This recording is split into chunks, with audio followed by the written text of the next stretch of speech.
সালামু আলাইকুম। আশা করি সবাই ভালো আছেন। বিদেশ ভ্রমণে কাউকে বাধা দেওয়া। ধরেন আপনার যদি কোনো শত্রু থাকে তাহলে তার যদি বিদেশ হয়ে যায় তাহলে তার বিদেশ যাতে না যাইতে পারে বা তার যাতে নষ্ট হয়ে যায় ভিসা বা সবকিছু বাতিল হয়ে যায়। তো তাবিজের মাধ্যমে সেটা কীভাবে করবেন সেই বিষয়ে আমি আজকে বলে দিব।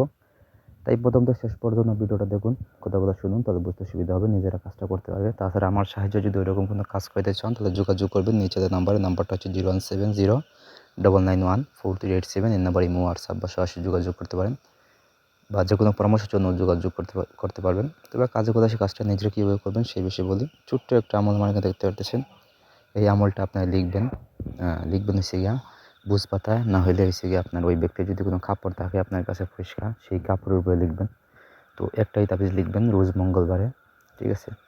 তো লিখে তাবিজের ঠিক নিচে মানে উল্টা সাইডে দিবেন হচ্ছে ওই ব্যক্তির নাম, বাবার নাম, মায়ের নাম, তার নাম, তিনজনের নাম দিবেন। দিয়ে আপনি এটা লিখবেন হচ্ছে গিয়ে জাফরান, মেশক, দুধের রস, গরুচনা, পেঁচার চোখ, কাকের চোখ, পেঁচার রক্ত, কাকের রক্ত সব একত্রে মিক্স করে আপনি একটা কালি তৈরি করবেন। ওই কালি দিয়ে তারপরে লিখবেন।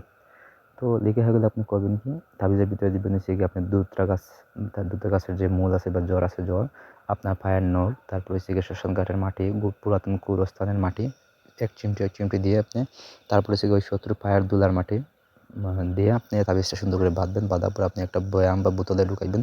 ঢোকানোর পর ওটার যে ঢাকনা আছে ঢাকনাটা লাগাই দিবেন। লাগাই দেওয়ার পর আপনি এটা এক হাত পানির নিচে অথবা হচ্ছে গিয়ে কোনো এই নরম কাদাযুক্ত মাটি দিকে সেখানে আপনি এক হাত নিচে এই তাবিজটা বা বোতলটা আপনি ঢুকায় রাইখা দিবেন। তাহলে দেখবেন যে আপনার সেই ব্যক্তি যদি বিদেশ যাওয়ার সব কিছু রেডিও হয়ে যায় তাহলে দেখবেন যে নষ্ট হয়ে গেছে কোনো একটা কারণে, বাধা আসছে, সে আর বিদেশ যাইতে পারতেছে না, ঠিক আছে?